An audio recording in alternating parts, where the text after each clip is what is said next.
They say the river remembers every sin cast into it. They say a house can rot from the inside out without a single wall collapsing. And they say in one family, blood ran so crooked that mothers became brides, sons became husbands, and kin folded back into themselves like a snake devouring its own tail.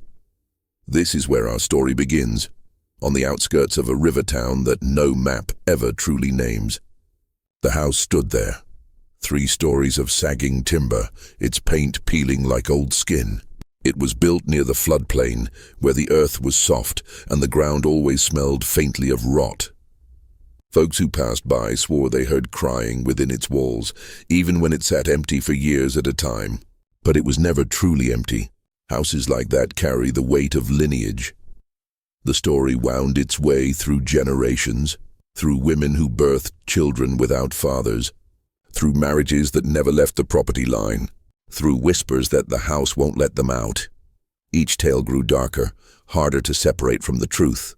But in the end, all threads led back to one woman, Margaret Ellery. Margaret was not born into wealth. She was born into shadow. A girl who grew up listening to the hush of her mother's voice, the scrape of boots on floorboards late at night, and the constant reminders that family was all they had. She was told never to leave the property, never to wander too close to the river, and never, ever to question who belonged to whom. By the time she was a woman, the family tree around her had twisted itself into something unrecognizable. Cousins shared fathers. Fathers raised children who weren't their own. Kinship blurred like river mud after a flood.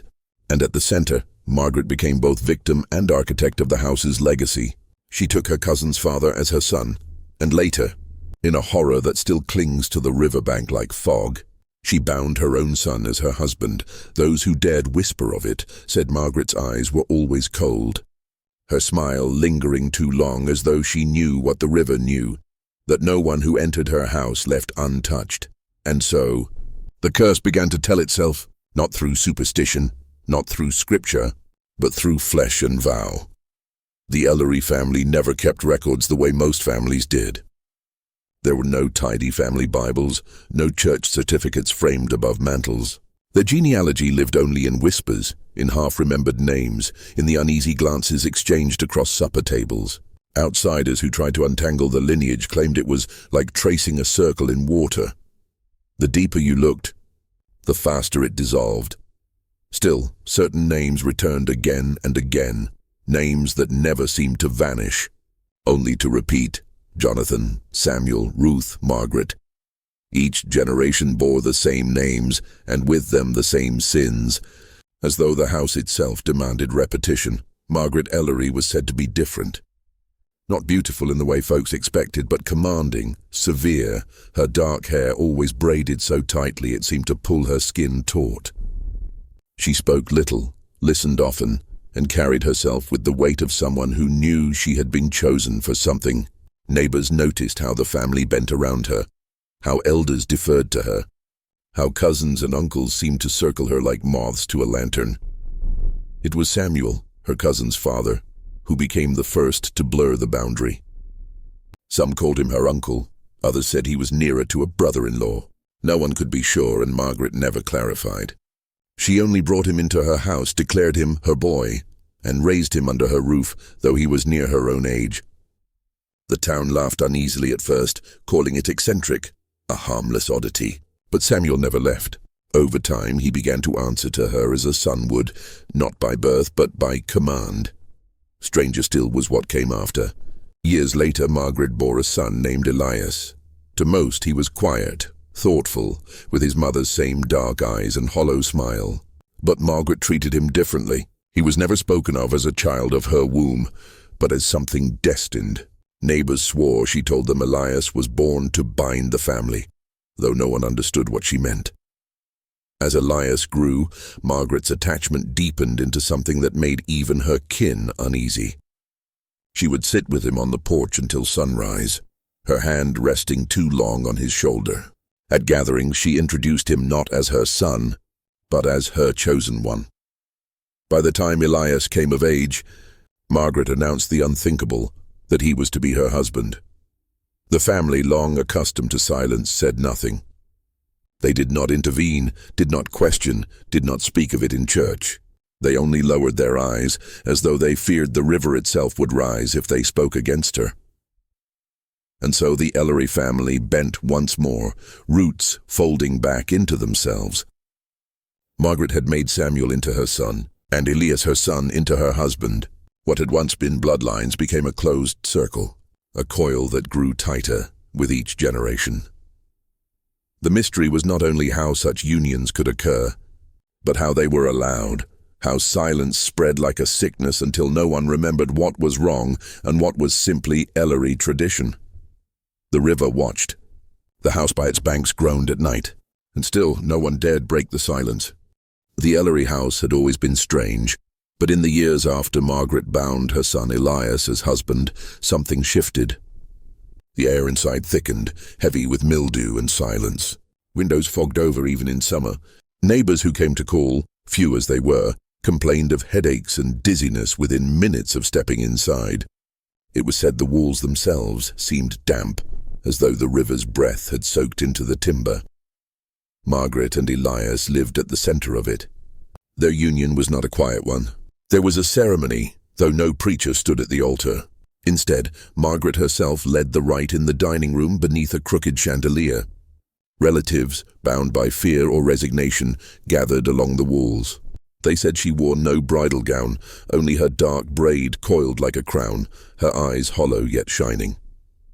Elias, still hardly a man, stood stiff beside her, lips bloodless, gaze downcast. Witnesses swore Margaret cut her own palm with a kitchen knife and pressed it against his, sealing them with blood.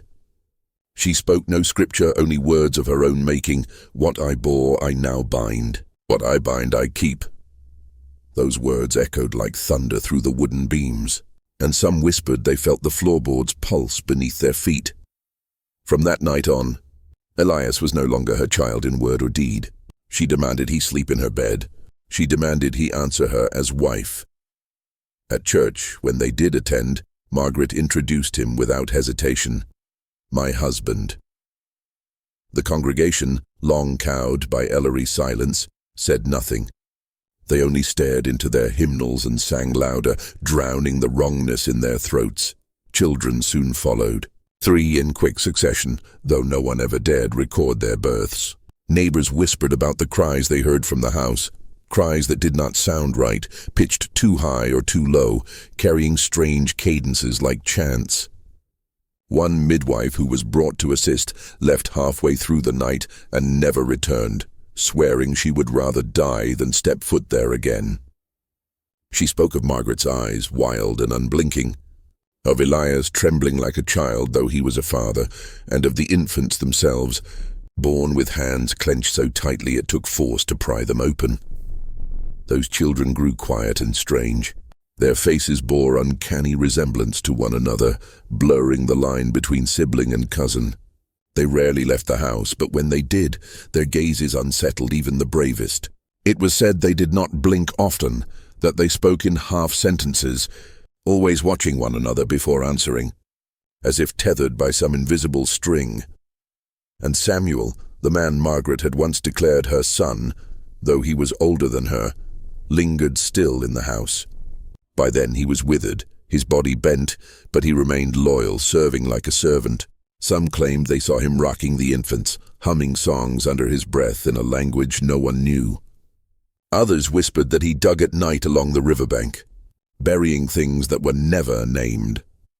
The most horrifying details came from those who worked briefly for the family, carpenters, hired hands, tradesmen desperate enough to accept Ellery coin.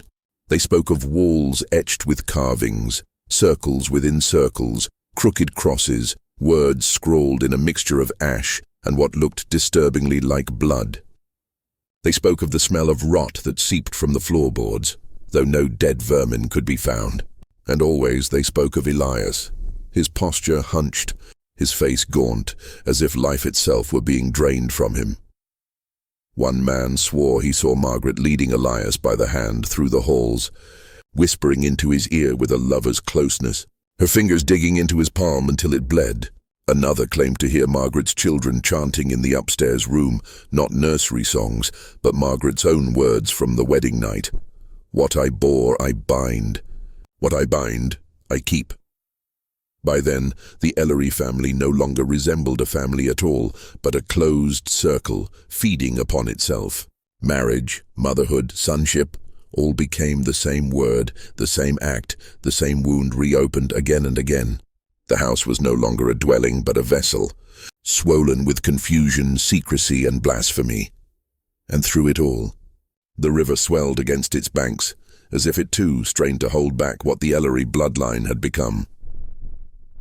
They say the Ellery house still stands, though by now it is half swallowed by the earth, the timbers sagging like tired bones. Ivy crawls across the walls. Windows gape hollow, broken teeth in a skull of wood. But if you walk closer than you should, the silence there does not feel empty. It feels like waiting. Margaret Ellery never left the house, not even when the family grave spread across the yard like a second crop. She outlived Samuel, who died muttering prayers in a tongue no preacher could recognize. She outlived neighbors who had once whispered about her. She even outlived Elias, her son-turned-husband, who wasted away before reaching middle age. By then he spoke little, his voice cracked, his body brittle. Some claimed his death was no sickness, but surrender. A man unraveling under the weight of being both son and husband, child and father. But Margaret endured. Grey hair hanging down her back, eyes sunk deep in her skull. She moved through the halls like a shadow. The children she bore grew strange and restless. Some died before 20, their bodies twisted by a lineage too knotted to sustain itself. Those who survived rarely spoke, and when they did, it was often in words that seemed rehearsed, repeating phrases like chants. The town kept its distance. Travelers on the river swore they saw pale figures standing in the upper windows, faces blank, as if pressed against the glass. Others heard faint hymns drifting from the house, but not church songs, broken cadences, voices layering on one another until they became something inhuman. By the early 1900s, the Ellery family had nearly vanished. Graves filled the yard, unmarked stones tilting into the weeds. Margaret herself was found one autumn morning by a milkman who dared deliver at the door. She was seated upright in a chair at the head of the dining table. Before her, the chandelier still hung crooked. In her lap rested a book, written in her own hand, filled with sermons that twisted scripture into something unrecognizable. Her eyes were open, staring, as though she were waiting for someone who never came. After her death, the house was left to rot. No one bought it. No one claimed it. Farmers crossed themselves when passing. Children dared one another to run up to the porch, but never lasted more than a few seconds before sprinting back down the path, pale and trembling. Yet the whispers never left. Some say the descendants of Margaret's line are still out there. Faces too similar, eyes too steady, voices too quiet. Others claim her house itself breathes, its floors shifting like lungs, its walls bleeding mildew that smells faintly of rot and iron. A few insist they've heard Elias's voice in the upstairs rooms, weeping softly in the dark, calling for a mother who was also his wife. The worst stories, though, come from those who stayed too long. Hikers who stumbled onto the property at dusk swore they heard children chanting in the empty nursery. A hunter claimed to see a pale figure with Margaret's braid, standing in the window though the upper floors had collapsed years earlier.